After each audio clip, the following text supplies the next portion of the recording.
everyone, I am Rebecca from ChemKnits, and today we are going to dye 200 grams of Knit Picks Wool of the Andes Roving. And what I'm doing right now is just crocheting it into the braid, which is how I typically store roving. And we'll be dyeing this roving, this combed top that is 100% Peruvian Highland wool in this braid form, which I like doing for a few reasons. One, it gives a beautiful sort of mottled effect to the roving, but it also helps protect the fiber in the dyeing process, so that way it just doesn't get disordered, i.e. felted. Today's video is sponsored by Jessica Loud. Jessica, thank you so much for sponsoring this video. And I wanted to play with a slightly different technique today, in that I want to pre-soak these braids. Then we're going to inject dye onto the braid. Well, I guess effectively we'll be hand painting it, but without any acid, and having them kind of lumped tightly together in a steamer basket, but not on the stove yet. And then we will submerge the yarn into a bath with vinegar, which will let some of the colors spread out and could just have some really interesting effects. Jessica, thank you for sponsoring this video, and now let's get set up. I am going to use a pasta insert of my dedicated dye pot to insert the fiber into some acidic water once it's time. But I realized that if I have everything in here, you won't be able to see what I'm doing really well because my hands will be in the way. So I'm going to dye the fiber in here, and once it's wet, we will sort of squish it in tightly. So there will be a point where we move it. I will remove the fiber from here, place it in the pasta insert, and then we will submerge it into some, I don't know if it'll be warm yet. We'll decide as we dye the fiber, but first let's go pre-soak this. For the colors we are going to use today, I have 4 containers here that each have a half a cup of water, and to one of them I'm going to add a 1/4 cup of a 1% stock solution of pecan brown. This is old, which I say just because it could be a little more or less concentrated. To our next container, I am going to add a little over 1 tablespoon of some 1% Electric Violet, which is also near the end of its lifespan. And the same can be said for this Deep Magenta Saphire Blue mixture, where we also have about a tablespoon or 15 milliliters of this color left. Good news is that both of these colors are super pigmented, so there's probably more color in here than meets the eye. And finally, in this last one, I'm going to add just 1 tablespoon of Purple Pop. This is a color where a little goes a long way. It breaks and it spreads, and I thought it would be really fun and we could have something woodsy, floral feeling with all of these colors. I just dipped my finger into each of the colors and then tapped it here. And so you can see a sense of our palette we're working with today. There's more volume of the brown than the other colors, but intensity-wise, there's a really nice match here. Right, now I am going to bring the roving over, gently squeezing out most of the liquid from the pre-soak. I don't know if we're going to fit all of the colors that we mixed in here, but we should be able to fit a reasonable amount, I hope. All right, and so I have this in a secondary container, so that way if any dye goes all the way through, we will be able to catch it and not make a mess. So here I'm coming in with, I guess I started with a little over 30 milliliters of the pecan brown, and I am just placing and injecting it into the fiber. And I think spatially I'm going to a slightly different spot, realizing now that I'm a little off camera, but you'll be able to see the next one. And so in the same region, but in a slightly different area. And I can see the color spread, but I don't think it is soaking through, which is nice. All right, which color are you? I moved them, so I realized that I think that this must be our Deep Magenta. But, oh no, I'm not actually sure, and I pulled the syringe out all the way, which probably put some pink into the brown, but the colors will get mixed up anyway. I'm sort of mirroring the way I add the colors onto the roving, but the roving isn't laid out in a consistent pattern, so that doesn't necessarily mean that they will be matched in the end. So I hope that makes sense. And this is definitely our, I think this is the purple pop.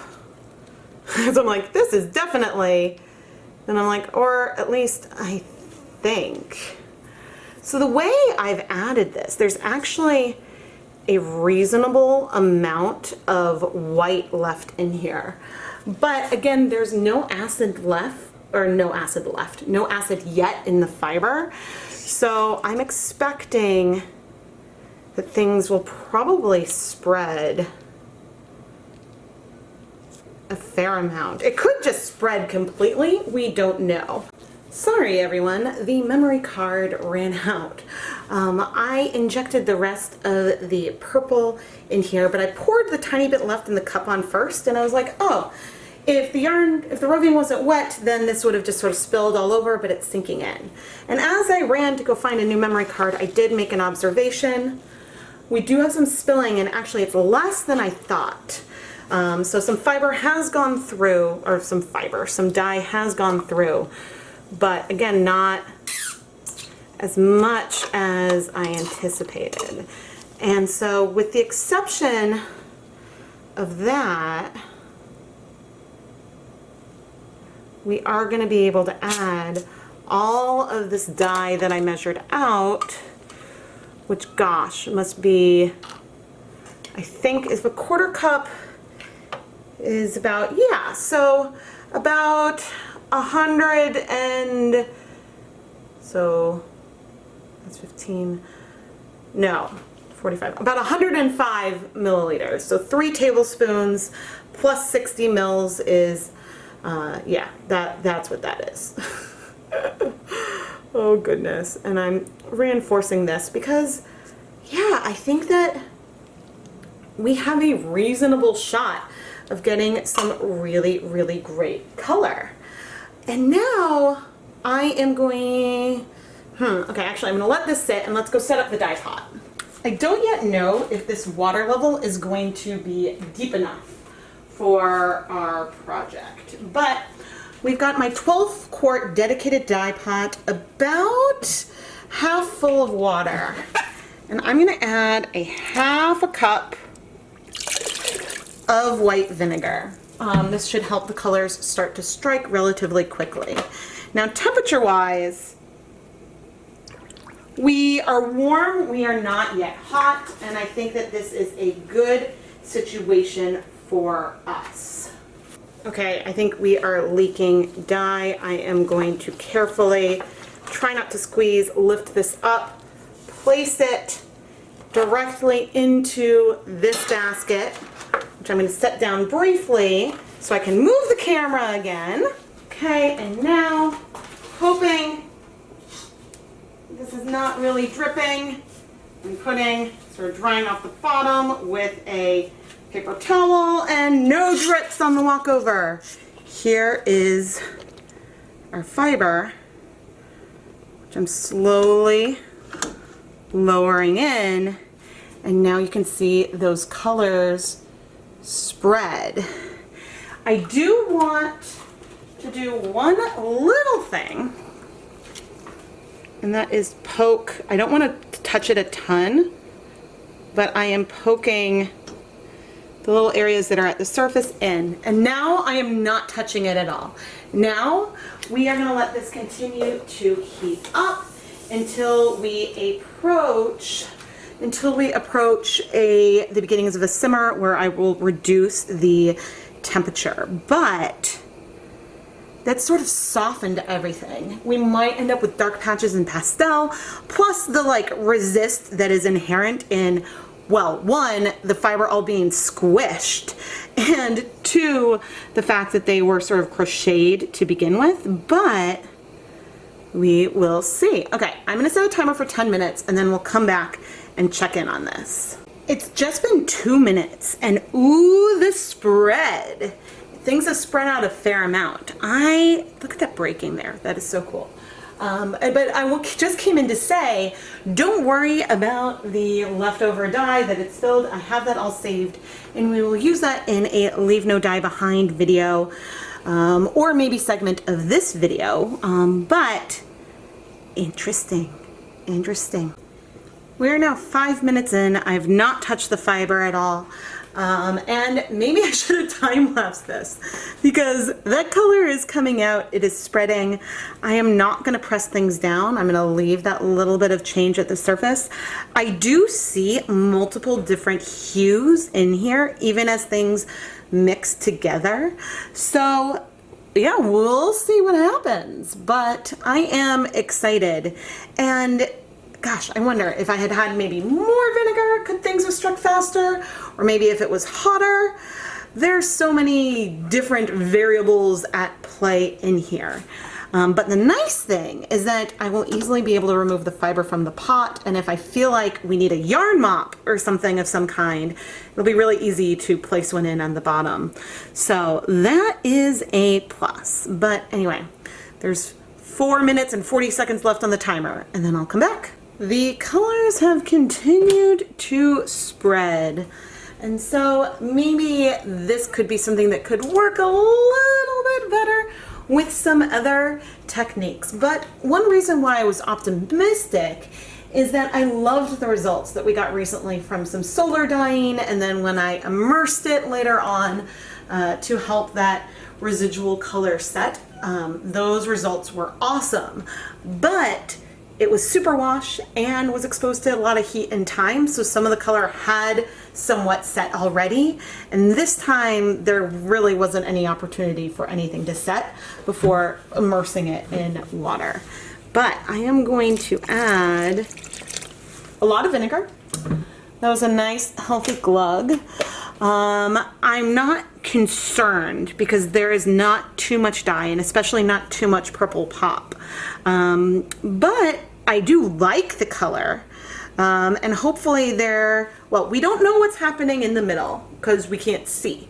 So I am going to keep the heat on low. We're steaming, we're not yet bubbling, but we'll keep the heat on low and let this heat for, gosh, I'm gonna say at least 20 minutes, although it might be a bit longer than that, but let's say 20 to 40 minutes.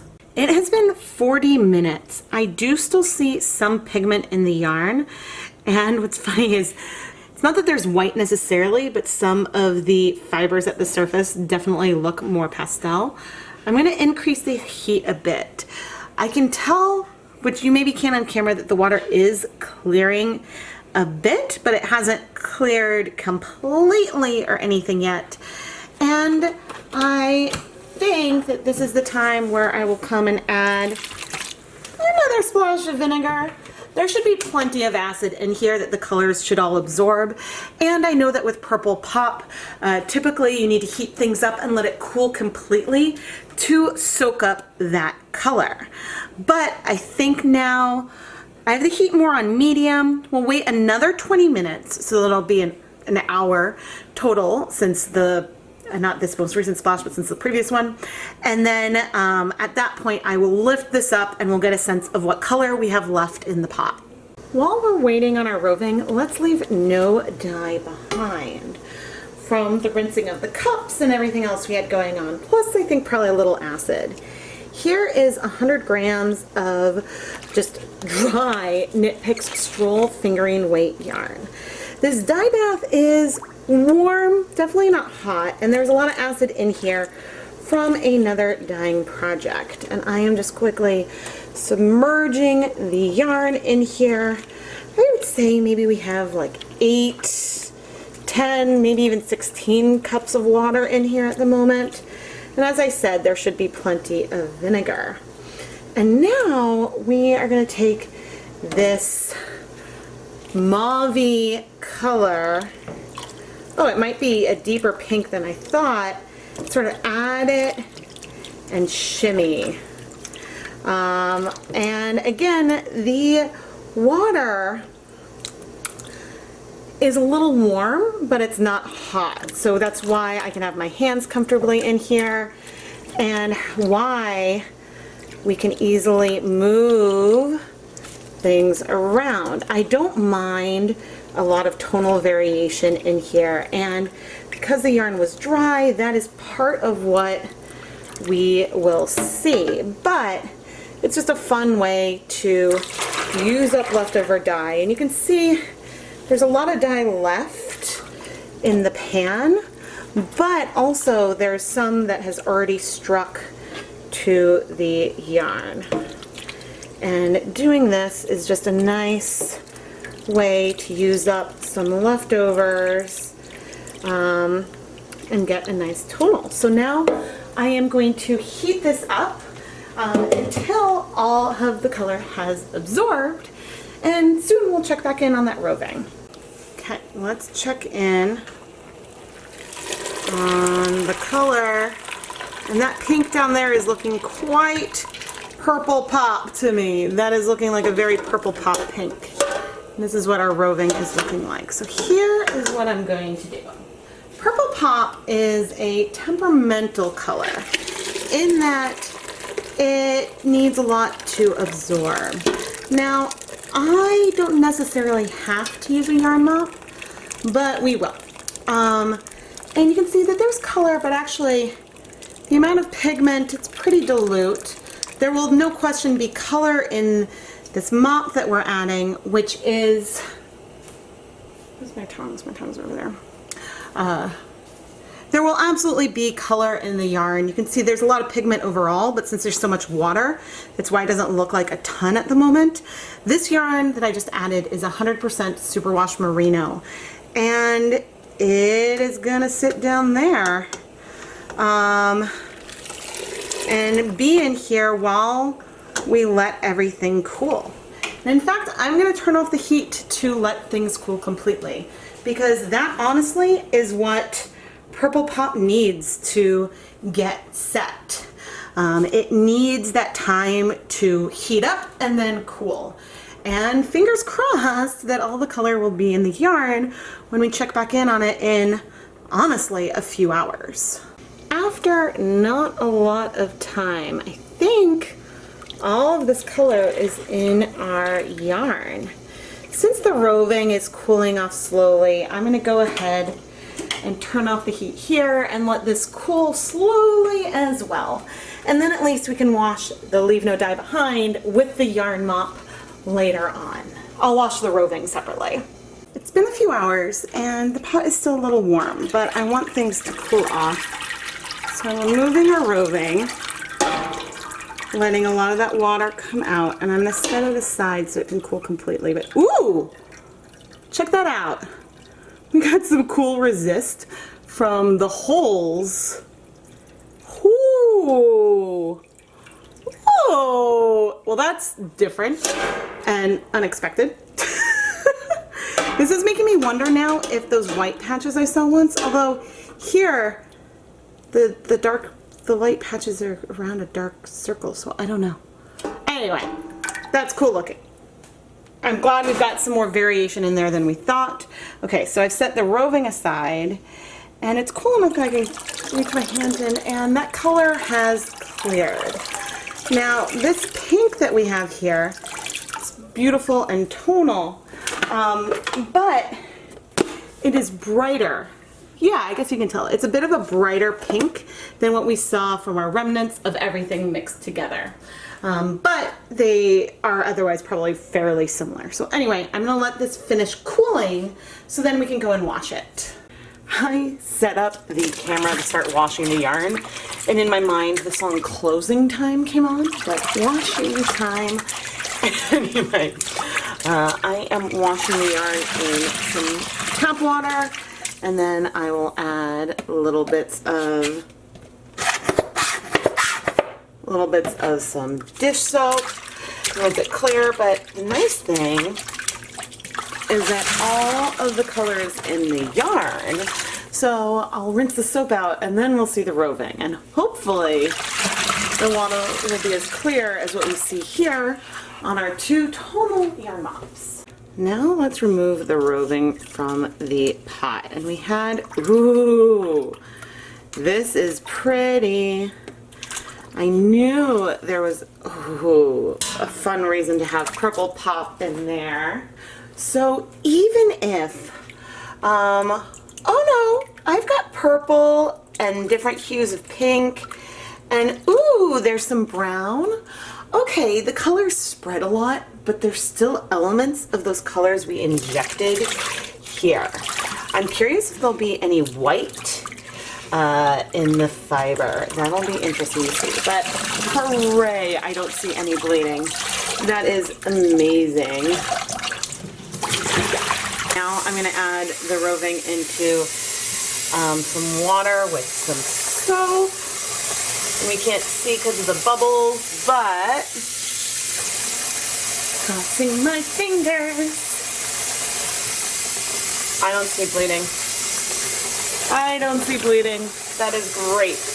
All right, I'm actually probably going to soak the fiber in here for a minute or two and then rinse it out, just to be sure. But yeah, I'm not seeing bleeding. Or at least I'm not seeing pink bleeding. It's unclear if it's a shadow or if there's like a little bit of some brown or something coming out. I'm not super worried though because the water didn't turn hot. So anyway, I'm going to rinse out the soap, put the fiber and the yarn through my spin dryer, and then hang everything up to dry. But I'm excited by this.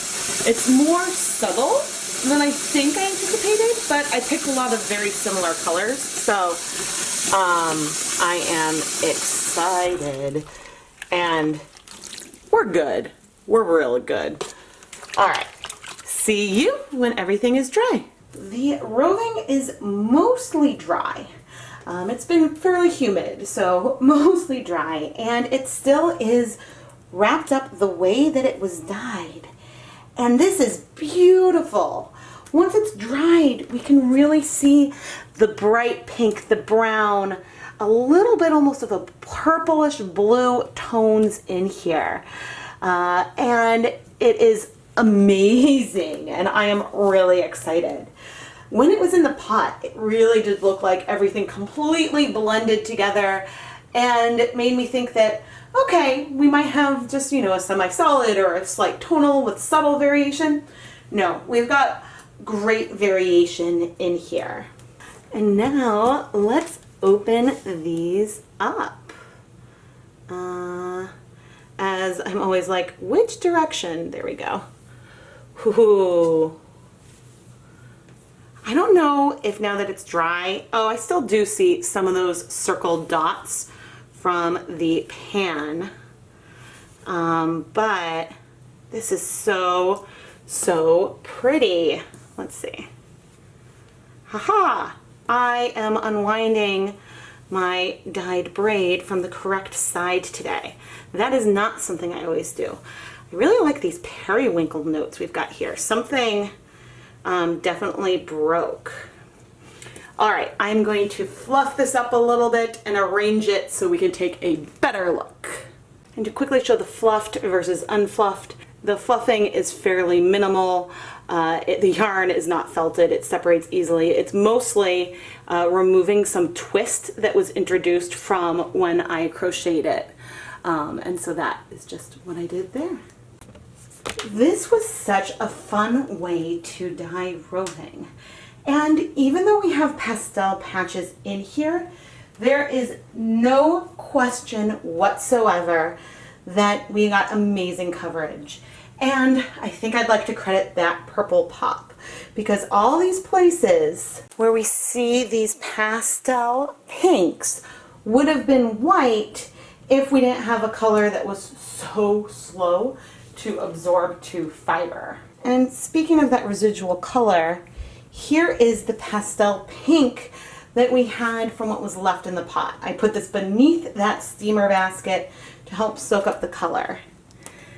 And then this more muted rose colored pink that veers on a little bit of a purple side is the tonal that we got in our steam pan, where I mixed everything left over and then slowly poured it over the yarn.